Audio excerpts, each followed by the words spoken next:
Désengorger le centre hospitalier André Rosemont, proche de la rupture, ça y est, c'est fait depuis ce matin, depuis que cet hôpital de campagne a été mis à disposition du CHAR afin de soulager ses services.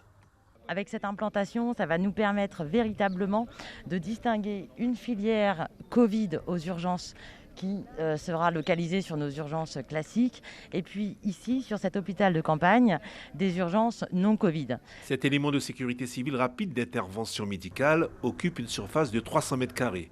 Sa capacité, 20 lits, avec du personnel soignant et des spécialistes de la logistique en temps de crise sanitaire. Voici le secteur hospitalisation avec 16 lits d'hospitalisation sur des lits picots, c'est-à-dire que la durée de l'hospitalisation sera très courte, 24-48 heures au maximum.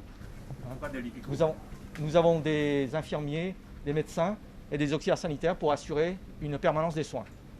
Naturellement, ce type de lit est très adapté dans ce type de conditions. Et c'est pour ça d'ailleurs que vous ne pouvez pas, docteur, je crois, garder plus de 24 ou 48 heures les patients. Il n'y avait pas la possibilité de leur donner un lit avec un matelas, quelque chose de plus souple et de plus agréable. C'est pas comme ça que ça a été, c'est pas comme ça que ça a été prévu. L'escrime, il fonctionne avec des lits picots.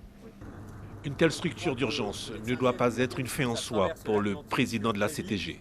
Ce n'est qu'un palier et nous devons aller jusqu'au bout sur l'hôpital Style de Mulhouse avec les lits de réanimation, les fluides, les salles opératoires, les blocs d'oxygène, parce qu'aujourd'hui on sait que le pic, il est sur sa première phase. Nous avons 2 semaines à supporter une prolifération inouïe.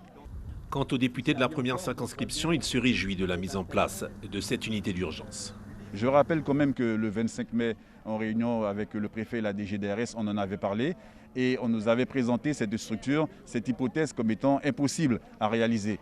Et je me rends compte que quasiment un mois après, la structure elle est là, elle est montée. Donc je me dis qu'on a eu bien fait d'insister, même si on n'est pas satisfait à 100% sur la structure et sur ses missions, mais il n'empêche que c'est un résultat positif que l'on peut apprécier. Cet hôpital de campagne devrait accueillir des patients déjà hospitalisés et qui sont dans une phase d'amélioration, des patients dont la présence dans cette unité médicale d'urgence ne devrait pas excéder 24 heures. Suivez l'info sur Guyana Première, télé, radio et Internet.